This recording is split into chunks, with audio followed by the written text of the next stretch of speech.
بسم اللہ الرحمن الرحیم۔ السلام علیکم ناظرین۔ حضرت ابو ہریرہ رضی اللہ تعالی عنہ فرماتے ہیں کہ رسول اللہ صلی اللہ علیہ وآلہ وسلم نے فرمایا کہ مردے کو جب قبر میں ڈال کر لوگ واپس آتے ہیں تو وہ ان کے جوتوں کی آواز سنتا ہے۔ اگر وہ مردہ مومن ہوتا ہے تو نماز اس کے سر کے پاس، روزہ اس کی دائیں جانب، زکوٰۃ اس کی بائیں جانب اور دوسرے نیک اعمال، صدقہ و خیرات، صلہ رحمی اور لوگوں سے اچھا سلوک وغیرہ اس کے پاؤں کے پاس آ جاتے ہیں۔ جب اس کے سر کی طرف سے کوئی آتا ہے تو نماز اس کو قریب آنے سے روکتی ہے، اور اس کی دائیں جانب سے جب کوئی آتا ہے تو روزہ اس کو اپنے قریب آنے سے روکتا ہے اور آڑ بن جاتا ہے، اور جب بائیں جانب سے کوئی آتا ہے تو زکوٰۃ اس کے سامنے آ جاتی ہے اور اس کو قریب آنے سے روکتی ہے، اور جب بائیں جانب سے کوئی آتا ہے تو زکوٰۃ سامنے آ جاتی ہے اور اس کو اپنے قریب آنے سے روکتی ہے، اور جب اس مردے کے پاؤں کی طرف سے کوئی آتا ہے تو اس کے نیک اعمال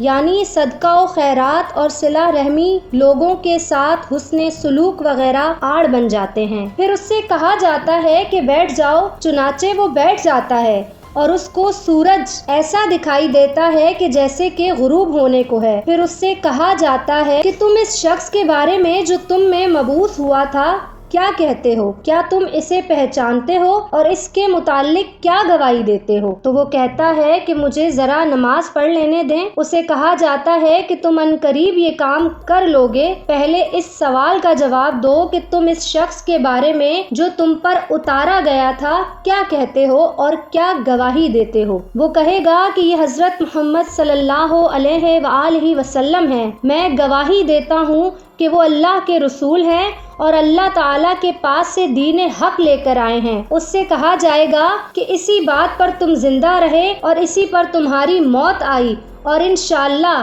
اسی امر پر تم زندہ کر کے اٹھائے جاؤ گے۔ اس کے بعد اس کے لیے جنت کا دروازہ کھولا جاتا ہے، جس کو دیکھ کر اس کی خوشی اور رشک میں اضافہ ہو جائے گا۔ پھر اس کے سامنے دوزخ کا دروازہ کھولا جاتا ہے اور اس کو کہا جاتا ہے کہ اگر تم نے نافرمانی کی ہوتی تو دوزخ تمہارا ٹھکانہ ہوتا جو اللہ نے تیار کر رکھا ہے۔ اس کو دیکھ کر اس کی خوشی اور رشک میں اضافہ ہو جاتا اور اس کے لیے قبر 70 ہاتھ کشادہ کر دی جاتی اور منور کر دی جاتی ہے، اور دوبارہ اس کا جسم پہلی والی حالت میں لوٹا دیا جاتا ہے، اور اس کی روح کو عمدہ اور پاکیزہ خوشبو میں رکھ دیا جاتا ہے۔ اور جو کافر ہوتا ہے، جو اللہ کو نہیں مانتا، اس کا کیا حال ہوتا ہے کہ جب اس کو قبر میں اتارا جاتا ہے اور کوئی چیز اس کی سر کی طرف سے آتی ہے تو وہاں کچھ نہیں ہوتا، بائیں جانب سے آتی ہے تو اس طرف بھی کوئی چیز موجود نہیں ہوتی، اور اس کی پاؤں کی طرف سے جب کوئی آتا ہے تو اس جانب بھی کچھ نہیں ہوتا۔ اس کو کہا جاتا ہے کہ بیٹھ جاؤ، پس وہ خوف زدہ اور سہمے ہوئے بیٹھتا ہے۔ اس سے کہا جاتا ہے کہ یہ شخص کون ہے